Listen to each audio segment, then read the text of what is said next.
carbonato y sodio, y eso va a evitar la reabsorción del sodio a nivel de túnel contorno proximal y va a generar o a producir que se pierda sodio a través de la orina, ¿no? Y por lo tanto, al perderse sodio, se va a generar un arrastre de agua. Lo mismo, ¿no? En la parte de diuréticos de ASA, uno de los más conocidos, la furosemida, tiene como actividad bloquear el receptor o el cotransportador de sodio potasio 2 cloro, ¿no? Y esto, pues, evidentemente, al evitar su reabsorción de esos electrolitos, va a favorecer también que la orina que se está formando se carga de electrolitos y por ende genere un arrastre osmótico del agua, ¿no? Por gradiente osmótica. Y por lo tanto se va a favorecer también nuevamente la diuresis como tal. De la misma forma, otro grupo de medicamentos a nivel tubo contorneado distal, las tiacidas, ¿no? Que van a bloquear el transportador sodio-cloro, ¿no? De la misma forma, pues, al presentarse mayor cantidad o concentración de estos electrolitos, esto va a favorecer la absorción de agua, perdón, la eliminación de agua, ¿no? Porque hay una mayor concentración de estos electrolitos a nivel del tubuli y se va a favorecer el movimiento de agua nuevamente por gradiente osmótica. A nivel del túbulo contorneado distal y ya prácticamente perteneciendo al túbulo colector, tenemos dos tipos de medicamentos, los inhibidores directos del el canal epitelial de sodio, que bloquean directamente el sodio nuevamente, ¿no? Sodio a nivel del túbuli es igual a arrastre de agua y por lo tanto mayor diuresis. O también tenemos los que son los antagonistas de los receptores de mineralocorticoides, que dicho de otra forma, bloquean la actividad de la aldosterona. Y como recordamos, la aldosterona tiene la función de justamente favorecer la inserción de este transportador de sodio, ¿no? Entonces, bloqueado la aldosterona, al no poder actuar, no se va a sintetizar la proteína que permite el paso del sodio del espacio de la luz tubular hacia la célula, ¿no? Y finalmente, tenemos a los baptanes, que como recordaremos, bloquean la actividad de la hormona antidiurética, eso sí, a fuerzas en el túbulo colector, y por lo tanto, al no haber actividad de la hormona antidiurética, se inhibe la función de la aquaporina 2, como podemos ver acá en la gráfica, y por lo tanto se va a desfavorecer la reabsorción de agua, ¿no? A nivel túbulo colector, que es un lugar donde también se genera gran parte del trabajo de concentración de la orina, ¿no? Conjuntamente con la asa gruesa de gel, bueno, todas las asa geles realmente. ¿Hasta aquí alguna pregunta? Esto solamente ha sido un panorama inicial antes de comenzar la disquisición de los diferentes tipos de diuréticos. ¿Hasta aquí alguna duda o pregunta? Eso es importante que sí sepamos más o menos en qué región del túbulo vamos a estar discutiendo cada uno de los diuréticos.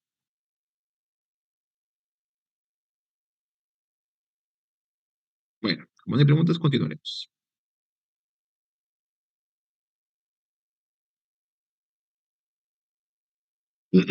Bueno, lo que hemos conversado, ¿no? La acetazolamida, por ejemplo, es un medicamento que corresponde a los inhibidores de la anhidrasa carbónica, ¿no? Tenemos también los diuréticos de ASA, los inhibidores del cotransportador sodio-cloro, los tiacídicos, los inhibidores de los canales de sodio de la membrana epitelial, también llamados ahorradores de potasio, que son similares a los antagonistas de los receptores de aldosterona, solamente que esos bloquean directamente el canal, mientras que los antagonistas de los receptores de aldosterona, como su nombre dice, pues evitan la actividad de la aldosterona. Básicamente esos son los grupos de diuréticos que existen, ¿no? Podríamos considerar diuréticos osmóticos como el manitol, pero dado que su uso está más que nada restringido para pacientes con un cuadro de hipertensión endocraniana, no tienen tanta, digamos, aplicación de la parte nefrológica, por así decirlo, ¿no? Evidentemente tienen su uso más orientado para pacientes que tienen, pues, un cuadro neurológico agudo, ¿no? Un paciente neurocrítico, por ejemplo, va a ser usuario de manitol para manejar la presión intracraniana. Básicamente, el manitol, solamente para hacer un pequeño comentario, tiene la capacidad de actuar como un agente osmótico, es decir, va a generar arrastre de agua durante todas las porciones del túbulo y contorneo proximal y va a generar, pues, también en las diferentes secciones del túbulo el arrastre de agua y, por lo tanto, la eliminación de fluidos, ¿no? Evidentemente, esta es una medida, como les digo, más restringida para pacientes neurocríticos. No vemos uso de manitol, por ejemplo, en pacientes que están con sobrecarga de volumen por un edema agudo de pulmón una sobrecarga de volumen por un paciente que tiene una insuficiencia cardíaca, como para poner un ejemplo. Como pueden ver en la tabla, pues hay algunos ejemplos de los fármacos que pertenecen a cada uno de esos grupos, ¿no? No es mi intención que se sepan, pues, las dosis, solamente quiero que tengan en claro los diferentes grupos y más o menos algunos ejemplos de los fármacos que corresponden a cada uno de ellos. ¿Bien? Definitivamente el fármaco con el cual estamos más familiarizados todos o que además habremos escuchado vendría a ser la furosemida, ¿no? De ella vamos a ver un poco más a detalle más adelante, ¿no? Por ahí quizás la acompaña la hidroclorotiazida, que serían los medicamentos que más utilizamos en la práctica diaria. Bien, los diuréticos se suelen clasificar de acuerdo a la duración, al lugar de acción, a la potencia diurética, ¿no? De alto techo y de bajo techo, ¿no? De alto techo se refiere a que puedes aumentar de forma significativa la dosis del fármaco como tal. Para ponerles un ejemplo, la furosemida es de 20 miligramos la ampolla y tú puedes llegar a utilizar hasta 400 miligramos en un día. O sea, 20 ampollas, para que más o menos se hagan una idea.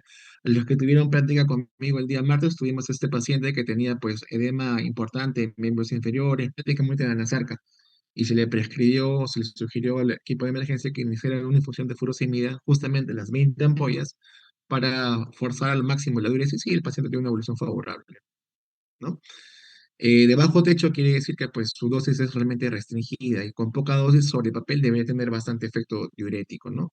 Sobre todo los que son o fármacos de ASA. Bueno, la duración del efecto diurético, eso es bastante descriptivo. Tenemos acción corta, media, larga. No voy a tener mucho en esa parte. El lugar de acción ya la hemos discutido también.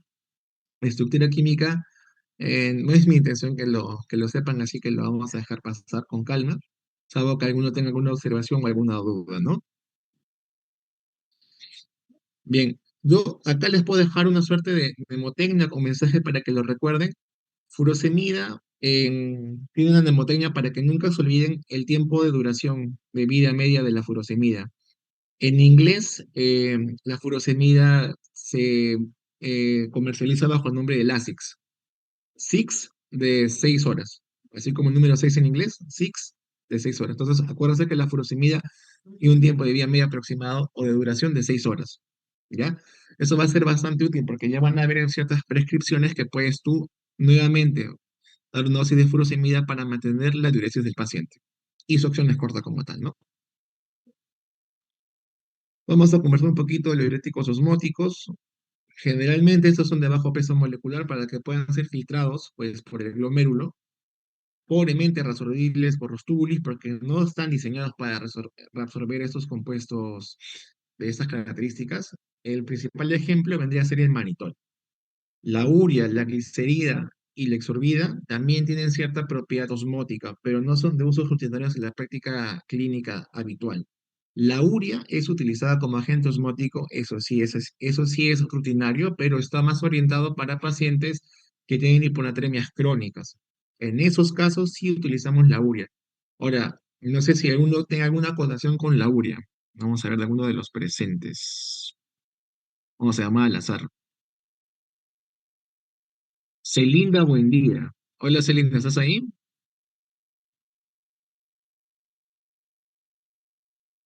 ¿Está Celinda? Doctora, bueno, sí, es que, ¿Qué nos puedes decir de la urea? ¿cómo dijo? Disculpe. ¿Qué nos puedes decir con respecto a la urea? ¿Por qué la urea se comporta como un agente osmótico a nivel renal? Mm, Voy a reformular mi pregunta. ¿La urea es un agente osmótico? ¿Sí o no? Es una pregunta con mm, trampa. no Ya estoy te lo digo, es segura, una pregunta. doctora. Perfecto, me encanta que seas sincera. La urea en todo nuestro cuerpo es un agente no osmótico. La urea es una molécula pequeñísima, pesa apenas unos 60 daltons, es una molécula muy pequeña y es de muy fácil distribución entre el intra y el extracelular. O sea, se difunde con muchísima facilidad. Y ustedes saben que para que un agente sea osmótico como tal, debe tener cierta restricción del movimiento de la membrana para que genere el arrastre de agua. Solamente que acá hay un detalle. En el riñón, la urea sí se comporta como un agente osmótico. De hecho, es el único lugar del cuerpo donde la urea tiene actividad de agente osmótico. En el resto del cuerpo no es agente osmótico, ¿ya? Y esa propiedad que les digo de la urea es parte de las propiedades del sistema contracorriente para lo que vendría a ser la concentración de la orina, ¿vale? Es un detalle importante, por eso se utiliza para pacientes un poquito más crónicos, ¿no? Otro tipo de pacientes. Generalmente, como lo conversamos anteriormente, pues el manitol, que vendría a ser el principal exponente de los diuréticos osmóticos, se utiliza para reducir la presión intraocular o también la presión intracraniana, ¿no? Reacciones adversas pueden generar trastorno del sodio, principalmente hiponatremia, edema pulmonar, cefalea, náuseas y vómitos, ¿no? Y contraindicado en pacientes que tengan insuficiencia cardíaca, insuficiencia hepática, anuria, obviamente, y amonio, ¿no? Si el paciente no tiene capacidad de diuresis alguna y le ponemos mannitol, ese mannitol va a dar vueltas, va a hacer compromiso hepático y el paciente va a entrar en hiperamonemia. Y si entra en hiperamonemia, pues el paciente va a tener trastorno sensorio bastante marcado, o sea, va.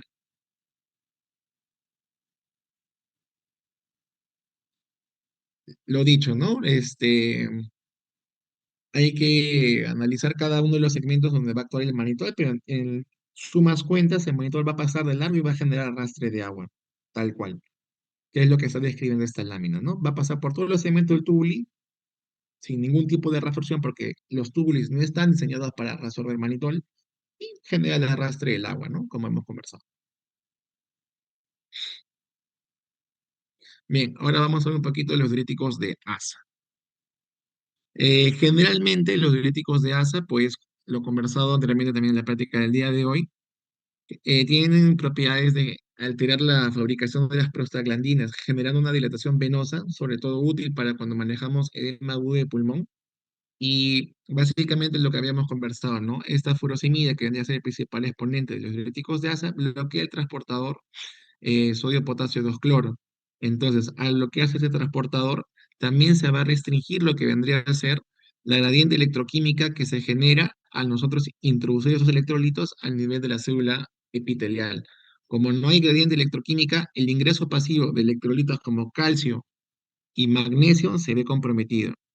¿Ya? Es un detalle muy importante porque los diuréticos de ASA son los principales causantes de todas las hipocalemias asociadas, perdón, todas las hipos asociadas al uso de diuréticos, ¿no? Si piensan en hipocalcemia, hipomagnesemia e hipocalemia, están pensando en diuréticos de ASA.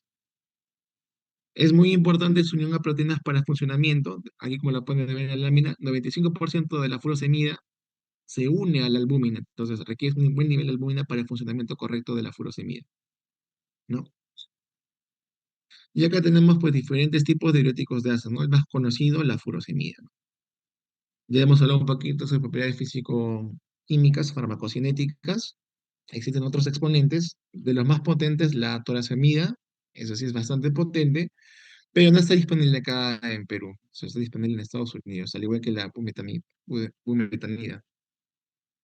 No voy a caer mucho en la parte de la descripción farmacocinética o farmacodinámica, creo que no es la intención de esta reunión, nos extenderíamos bastante. Pero más o menos para que tengan en concepto los diferentes grupos, o mejor dicho, los diferentes exponentes de los diuréticos de ASA. Bueno, acá lo he dicho, la ejemplificación de cómo es el efecto del umbral mínimo y el techo de respuesta, ¿no? Lo que se establece es que para que tú puedas decir que has alcanzado el techo terapéutico del diurético, en ese ejemplo, para furosemía, deberías encontrar una excreción de sodio en la orina entre 200 a 250 mil equivalentes por litro de orina. ¿Alguien recuerda más o menos cuánto es el valor estándar de excreción de sodio en la orina?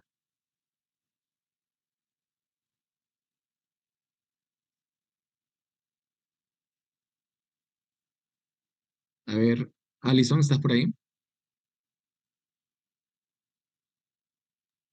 Sí, doctor. ¿Cuánto es el Eh, valor máximo de excreción de sodio en la orina? En un riñón obviamente sano, ¿no?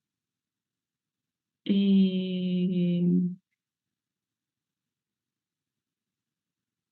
mm, no recuerdo, doctor. Me acuerdo el de sangre, pero no el de orina. Ya.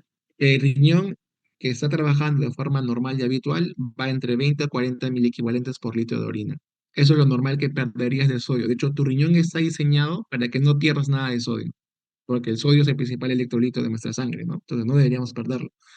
Ahora, bajo escenarios en los cuales tú tienes que forzar diuresis, mira la cantidad que te pone de sodio en la orina que vas a tener, 200 a 250, es decir, 10 veces más el valor habitual del sodio en la orina,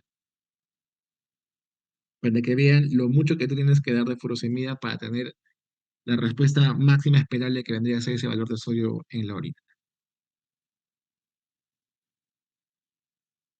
Reacciones adversas con respecto a los diuréticos de ASA. Bueno, lo dicho, ¿no? Todas las hipas que se puedan pensar. Hipocalemia, hipomagnesemia, principalmente eso, ¿no? También puede haber ototoxicidad, puede haber erupción cutánea, aplasia medular. De estas que son un poquito infrecuentes, les diría, recuerden pancreatitis. Esa es pregunta de ENAM, pregunta de residentado, pregunta de muy constantemente con respecto al uso de diuréticos, ¿ya? Y sí se ve con relativa frecuencia. No es una cosa de todos los días, pero sí aparece. O sea, hay casos de pacientes que tienen pancreatitis por uso de furosemida. Y la toxicidad también, ténganlo en consideración.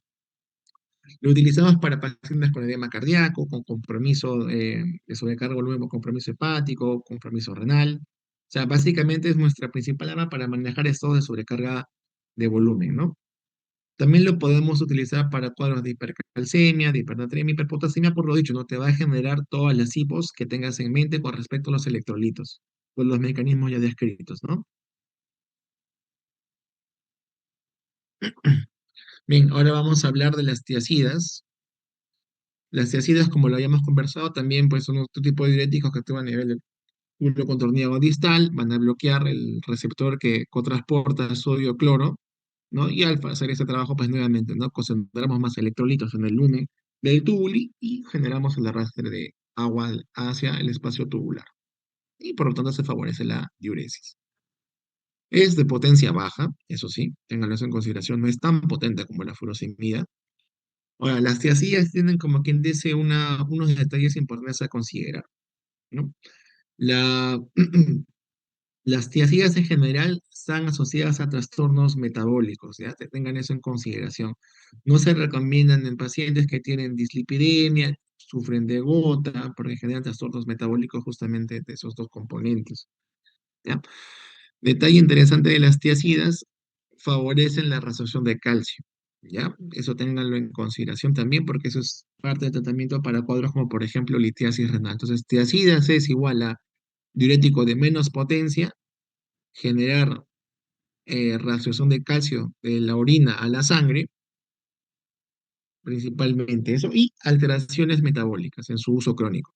Recuerden que las tiacidas en general no se deben utilizar con una tasa de filtrado glomerular estimada debajo de 30, porque está asociado a mayor compromiso de la función renal. Si nosotros hablamos de un riñón que está trabajando con 30 ml minuto de depuración, ya es un riñón que está golpeado y por lo tanto no está en condiciones de recibir tiacidas, porque la tiacida va a favorecer el proceso de fibrosis bajo el cual ya está sometido ese riñón, para tenerlo en consideración. Reacciones adversas, pues puede haber un poco de hipotensión, hiponatremia, hipocloремia, hipocalemia, por lo mencionado también, ¿no? Porque se están yendo de largo ciertos electrolitos que debemos haber reabsorbidos. Lo dicho también, trastornos de los lípidos, va a haber incremento de colesterol, triglicéridos. Menos frecuentes, trastornos gastrointestinales, puede haber náuseas, vómitos, diarrea. Dermatológico está asociado a desarrollo de rash cutáneo y en algunos casos síndrome de Steven-Johnson, ¿ya? No es muy frecuente, pero hay casos descritos. También puede haber trastorno de nivel y contenido de conciencia, sobre todo descritos como en adultos mayores, y también puede haber cuadro de cefalea. Disfunción sexual es una reacción adversa poco frecuente, ¿no? Tiene bastantes interacciones, sobre todo lo más preocupante es que interactúa con digoxina, así que por favor, cuando tengan pacientes con hidroclorotiazina, no le den digoxina, por favor, y viceversa, porque van a generar torsada de Pointes, que como recordarán, es un trazado electrocardiográfico que describe un estado que podría favorecer taquiarritmias ventriculares, ¿no? Y por ende comprometer la vida del paciente, con arritmias que puedan generar parada cardíaca. Utilizado principalmente en pacientes con hipertensión, eso sí les digo, la hidroclorotiazida es un buen medicamento para regular la presión arterial. Es muy buen medicamento para regular la presión arterial a largo plazo, no tanto por su efecto diurético, sino por un efecto que tiene la regulación de receptores que manejan lo que vendría a ser la tensión arterial. ¿Ya? Es un buen medicamento para regular la tensión arterial a largo plazo. Lo dicho, ineficaz cuando la depuración está debajo de 40, pero más aún con 30, como les comenté hace un momento, Sinergia con los diuréticos de asa, bueno, sí, todos los diuréticos cuando se usan de forma secuencial, ¿no? Es decir, bloqueo yo, túbulo con torneo proximal, asa de Henle, túbulo con torneo distal, túbulo colector, voy a potenciar al máximo el efecto diurético de los medicamentos. Se puede utilizar en cuadros de diabetes insípida, acidosis tubular y osteoporosis por lo dicho, ¿no? Al favorecer la reabsorción de calcio. Entonces es una forma que también tenemos para favorecer la calcemia del paciente. Bien, acá un resumen de los medicamentos que hemos conversado hace un momento, ¿no? Vamos a pasar al siguiente segmento. Acá se ha habido un problemilla, pero bueno.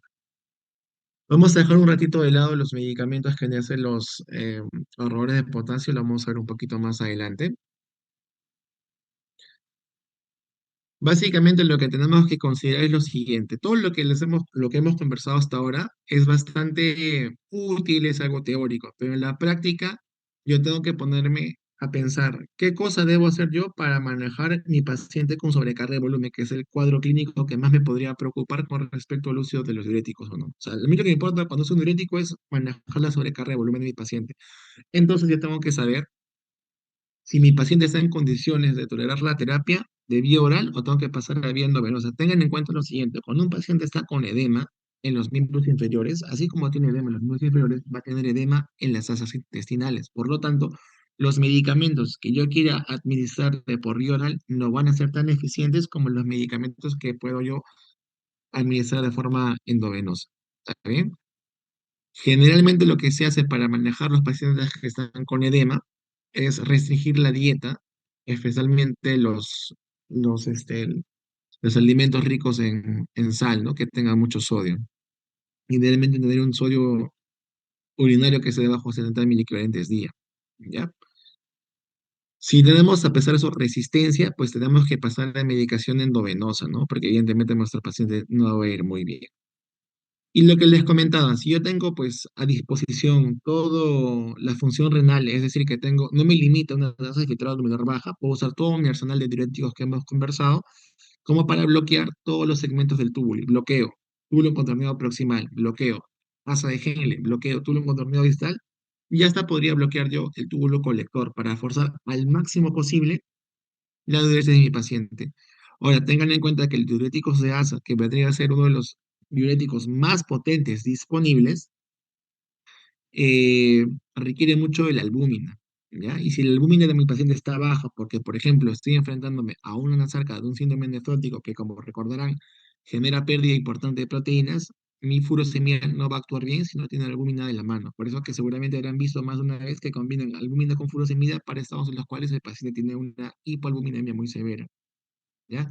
Ahora, si yo he hecho mi bloqueo tubular y a pesar de eso no tengo una buena diuresis, no estoy controlando bien el, la volemia de mi paciente, o sea, el volumen, el estado hídrico de mi paciente, tengo que considerar en darle soporte con terapia de reemplazo renal mediante la hemodiálisis, ¿ya? Porque es más eficiente con respecto a otras terapias de reemplazo renal para manejar estados de sobrecarga de volumen y es más rápido también, ¿no? Es más eficaz, lo hace más rápido, va a aliviar más rápido al paciente, ¿no? Ahora, pequeño detalle también de hacer una disquisición. Sí me gustaría que ese apartado lo recuerden, ¿por qué? Porque es importante que hagan la disquisición de lo que es un medicamento que es acuarético y natriurético.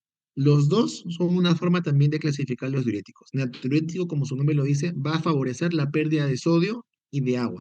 Y los acuaréticos principalmente inhiben la reabsorción de agua. Con lo conversado hasta ahorita, a ver si alguien se anima a darme un ejemplo de algún acuarético. Vamos a llamar a Adriana. Hola Adriana, ¿estás por ahí?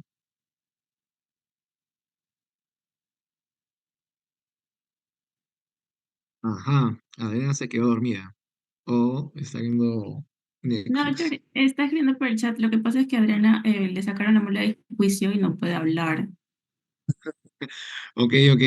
Esperemos que Adriana nos ponga su colaboración con respecto a un ejemplo de un medicamento o fármaco que sea acuarético, con lo que hemos conversado.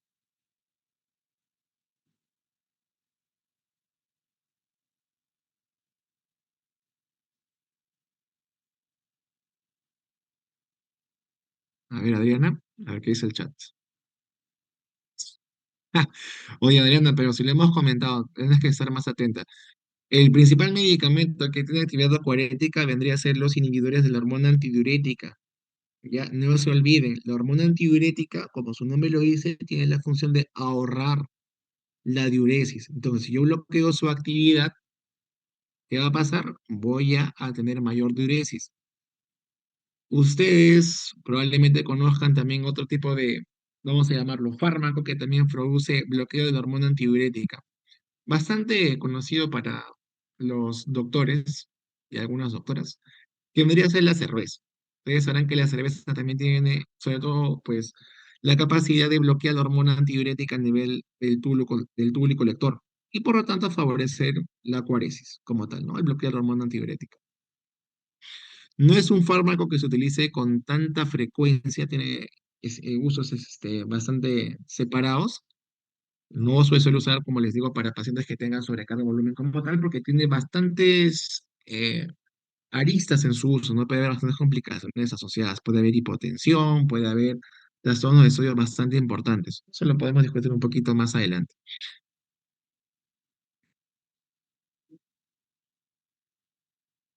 Vamos a ver. Bien. Ahora sí, pasando a los errores de potasio, lo que conversamos, ¿no? Son los medicamentos como para poner ese ejemplo, algunos que bloquean directamente el canal de sodio y otros que bloquean pues eh, el receptor de mineralocorticoides, como por ejemplo la espironolactona y la esplenona, ¿no? Otros diuréticos no tan comúnmente utilizados, los que conversamos, ¿no? A nivel de túbulo contorneo proximal, la acetazolamida.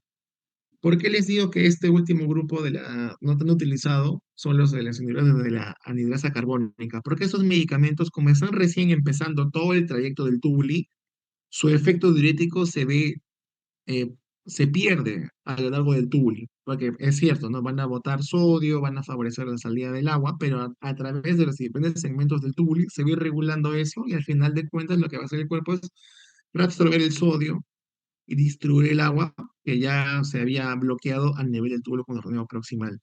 Así que tengan eso en cuenta, ¿no? O sea, la actividad de los inhibidores de la anhidrasa carbónica va a ser baja porque no va a haber o sea, mejor dicho, hay muchos elementos a posterior de este punto de bloqueo, van a haber muchos puntos a posterior que van a regular la cantidad y la carga de sodio que tiene en ese momento la orina que se está formando.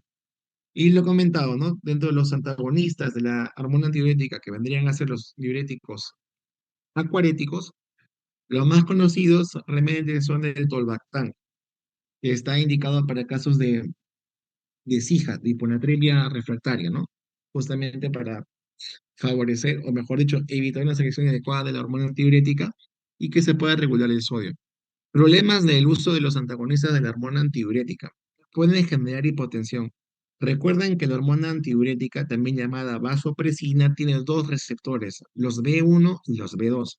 Los B1 se encuentran a nivel de el endotelio y por lo tanto son responsables de mantener la tensión arterial, mientras que los B2 se encuentran a nivel del túbulo colector. Ahí actúa también la ADH y favorece el reingreso del agua en ese punto del tubuli, favorecido por la acuaporina 2, como lo mostramos en el gráfico inicial.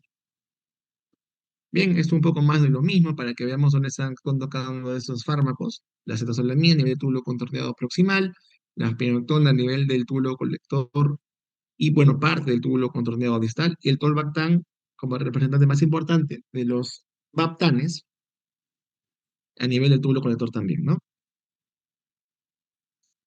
Hablando un poquito más de los errores de potasio, que pues sí tienen un poquito más de uso en la práctica clínica diaria con respecto a los otros dos grupos farmacológicos previamente descritos, es una actividad natriurética bastante débil realmente. O sea, no es que tenga mucha potencia diurética.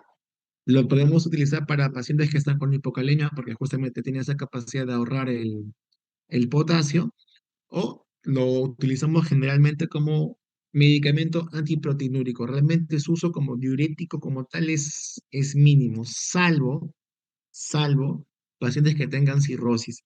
En ese caso, los ahorradores de potasio tienen una mayor capacidad diurética, solo un poco más, tampoco es que mejore de forma muy significativa, pero tiene una mayor aplicación como tal, ¿no?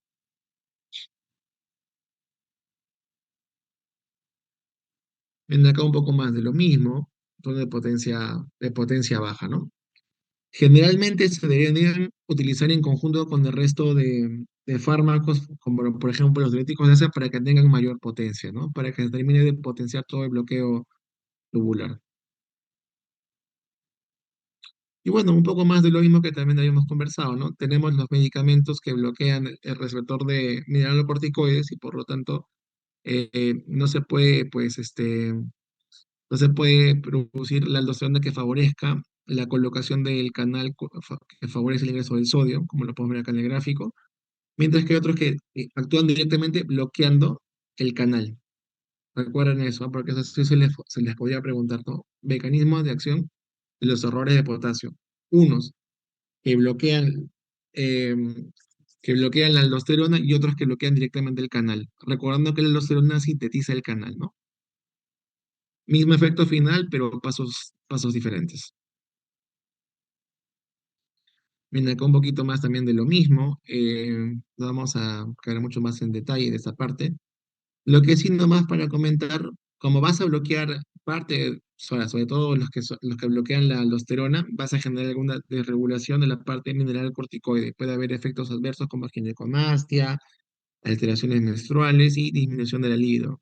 Créanme que más de un paciente con cirrosis, usuario crónico de espirulactona, aparte de que por sí ya con permiso hepático le produce alteraciones hormonales y por lo tanto también ginecomastia, muchos pacientes cirróticos se quejan de la espirulactona porque pues va a favorecer también eso al alterar el dejo hormonal mediado por esta alteración de la aldosterona.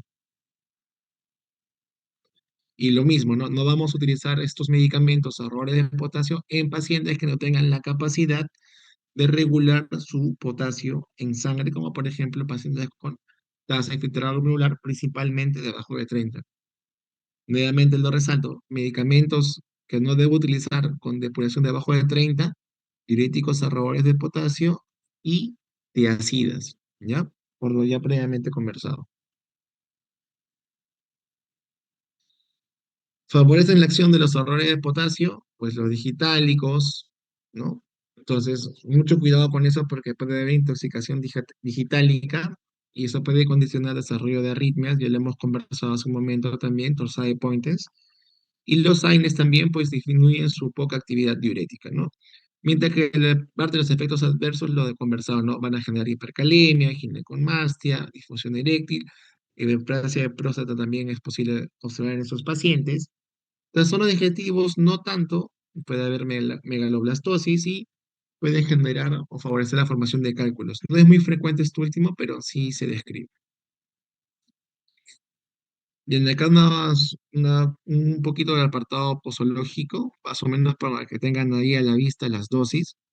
No voy a caer mucho en esto tampoco porque pues sé que lo van a revisar más a fondo cuando tengan la práctica en sí ya en los pisos, ya conforme vayan avanzando. Solamente lo pongo ahí para que lo puedan ver. Y nuevamente recalcando que debajo de 30 no lo debemos utilizar, obviamente, ¿no? Y si estamos con hiperpotasemia, pues obviamente tampoco lo deberíamos utilizar. Un detalle interesante de los ahorradores de potasio, sobre todo la espirulactona, y también un fármaco llamado finerenona, que pertenece al grupo de ahorradores de potasio, tiene la capacidad de reducir la fibrosis a nivel del músculo cardíaco y son elementos utilizados de forma rutinaria para el manejo de insuficiencia cardíaca crónica, ¿ya? Como para que lo tengan en consideración, como también lo describe la lámina. De los inhibidores de la anhidrasa carbónica, un pequeño comentario nada más para no extendernos mucho. No es un fármaco que se utilice mucho como actividad diurética, pero sí está empleado como fármaco para prevenir y tratar lo que vendría a ser el mal de altura, ¿no? Nosotros al bloquear la anhidrasa carbónica a nivel del túbulo contractilo proximal, lo que se va a producir es que eliminemos nosotros bicarbonato en la orina. Entonces vamos a perder nuestro bicarbonato y vamos a tener un estado de acidosis metabólica que va a compensar la alcalosis respiratoria que vamos a tener nosotros por por el mal de altura y así compensar, entre comillas, el efecto de estar en un estado con baja presión de oxígeno. ¿No? Y bueno, más o menos aquí lo he comentado. La potencia eléctrica ya débil no sería utilizar únicamente, o sea, no, mi idea sería no utilizar inhibidores de la anhidrasa carbónica únicamente como diurético. O sea, si lo voy a utilizar como diurético, lo combino con furosemida. De hecho, la combinación de ambos es potencia la actividad de la furosemida, ¿no? Si lo voy a utilizar solo, estoy pensando en tratar principalmente mal de altura. Viendo un poquito más de lo mismo, también la pueden emplear para cuadros de glaucoma, es otra propiedad que tiene, porque así como hay inhibidor, bueno, como su actividad de inhibidor de anhidrasa carbónica está presente a nivel tubular y también lo es a nivel de globo ocular y puede ser también usado para manejo de glaucoma. Los efectos adversos, pues ya lo dije, ¿no? La acidosis metabólica hiperclorémica, otros también asociados, fosfaturia, hipercalciuria, hipopotasemia intensa y reacciones de hipersensibilidad. Ojo aquí, los inhibidores de la anhidrasa carbónica sí están bastante asociados a reacciones de hipersensibilidad. Ojo, ojo en esa parte. Y como lo pueden ver en la gráfica, el uso de anticoagulantes como warfarina, o enoxaparina podrían potenciar su acción, al igual que los opioides y los antidiabéticos. Entonces, si saben ustedes, pues, o como recordarán, los diabéticos son un gran grueso de pacientes que son enfermos renales crónicos. Entonces, como muchos de los pacientes tienen o son diabéticos, probablemente no les voy a dar, pues, inhibidores de la anhidrasa carbónica como la acetazolamida como parte de su tratamiento diurético. Poco más de lo mismo, ahora solamente mostrando también la posología. Y ya para ir avanzando también, los antagonistas del receptor de la vasopresina también ya lo hemos descrito, van a bloquear la actividad del receptor de vasopresina 2, ¿no? Ya al bloquearlo, pues no se sintetiza la coporina tipo 2 y por lo tanto, esta no va a tener la función de favorecer el ingreso del agua de la luz del túbulo colector hacia el líquido intersticial y por lo tanto hacia los vasos rectos, ¿no? Ojo, ojo, mucho cuidado con la vasopresina, mucha hipotensión, mucho trastorno hidroelectrolítico, sobre todo el sodio, bastante asociado a desarrollo de hipernatremia, ¿ya? Mucho cuidado con eso. Pero como ya no se reabsorbe, entramos en un estado de hipernatremia. Perdón, es un estado de hiponatremia, porque perdemos mucho líquido, mucho más del que podríamos compensar. Entonces, es principalmente un estado de hiponatremia.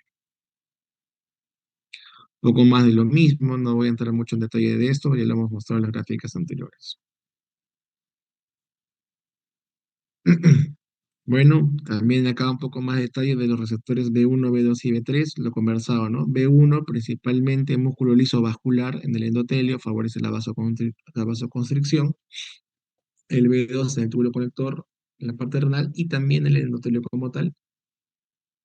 Y B3 que está en la hipófisis, ¿no? Así que ya se imaginarán que estos medicamentos tienen efectos que van más allá del riñón y por eso su uso, como les comentaba, está limitado a ciertos cuadros bastante específicos para no generar los efectos adversos que puedan tener.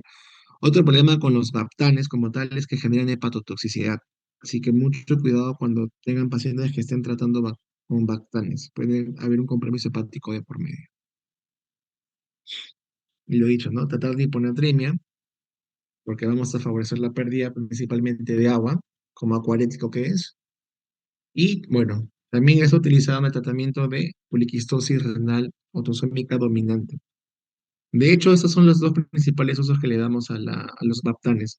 Ahora, yo les digo por experiencia propia, los pacientes que están con poliquistosis renal y que van con baptanes, uno que otro ha hecho compromiso hepático. Así que mucho cuidado con eso. Y miren, acá justamente lo que les mencionaba. No se debe utilizar Tolvaptan por más de 30 días por los efectos adversos que pueda tener y ni hablar. No se lo doy en pacientes que tengan compromiso hepático. Nos va fatal con eso. No me voy a detener mucho en esta parte. Yo creo que lo hemos conversado bastante. Principalmente un medicamento acuarético con bastante cuidado su uso. Bien, hasta aquí la parte de los medicamentos de los diuréticos. ¿Está bien? No sé si tengan alguna duda. Vamos, chicos, que No, deben tener alguna todo duda. claro. ¿Ah, sí?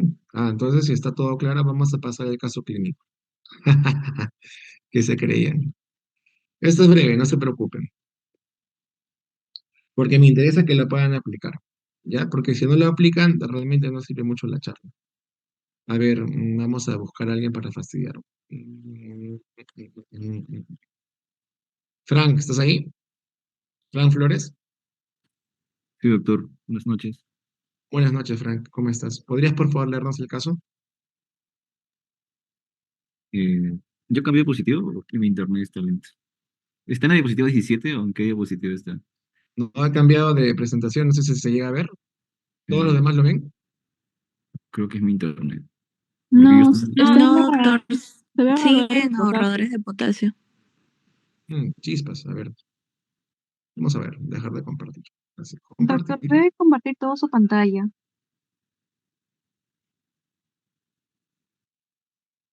Bien, ahora sí se debería ver. ¿Se ve, no? Chicos. Sí, Diuréticos en doctor, se ve. sobrecarga y